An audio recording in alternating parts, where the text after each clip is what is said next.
श्रीमद् भागवत गीता यथारूप। हे महाभावो कृष्ण, क्या ब्रह्म प्राप्ति के मार्ग से भ्रष्ट ऐसा व्यक्ति आध्यात्मिक तथा भौतिक दोनों ही सफलताओं से च्युत नहीं होता और छिन्न भिन्न बादल की तरह भांति विनष्ट नहीं हो जाता, जिसके फलस्वरूप उसके लिए किसी लोक में कोई स्थान नहीं रहता। तात्पर्य: उन्नति के दो मार्ग हैं। भौतिकतावादी व्यक्तियों की अध्यात्म में कोई रुचि नहीं होती, अतः वह आर्थिक विकास द्वारा भौतिक प्रगति में अत्यधिक रुचि लेते हैं या फिर समुचित कार्य द्वारा उच्चतर लोकों को प्राप्त करने में अधिक रुचि रखते हैं।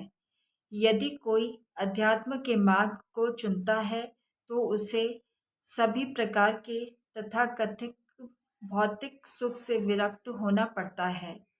यदि महत्वाकांक्षी ब्रह्मवादी असफल होता है तो वह दोनों ओर से जाता है।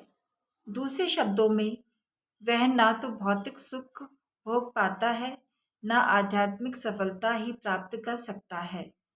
उसका कोई स्थान नहीं रहता। वह छिन्न भिन्न बादल के समान होता है।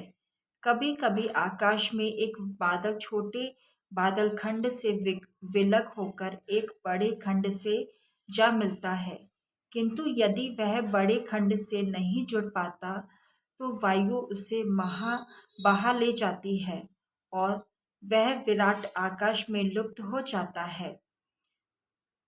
भ्रमणा पथि ब्रह्म साक्षात्कार का मार्ग है, जो अपने आप को परमेश्वर का अभिन्न अंग जान लेने पर प्राप्त होता है, और यह परमेश्वर ब्रह्म, परमात्मा तथा भगवान रूप में प्रकट होता है। भगवान श्री कृष्ण परम सत्य के पूर्ण प्राकट्य है, अतः जो इस परम पुरुष की शरण में जाता है वही सफल योगी है। ब्रह्म तथा परमात्मा साक्षात्कार के माध्यम से जीवन के इस लक्ष्य तक पहुँचने में अनेकानेक जन्म लग जाता है। अतः दिव्य साक्षात्कार का सर्वश्रेष्ठ मार्ग भक्ति योग या कृष्ण भावनामृत की प्रत्यक्ष विधि है। तो मेरे संग प्रेम से बोलिए, राधे राधे। जय श्री राम।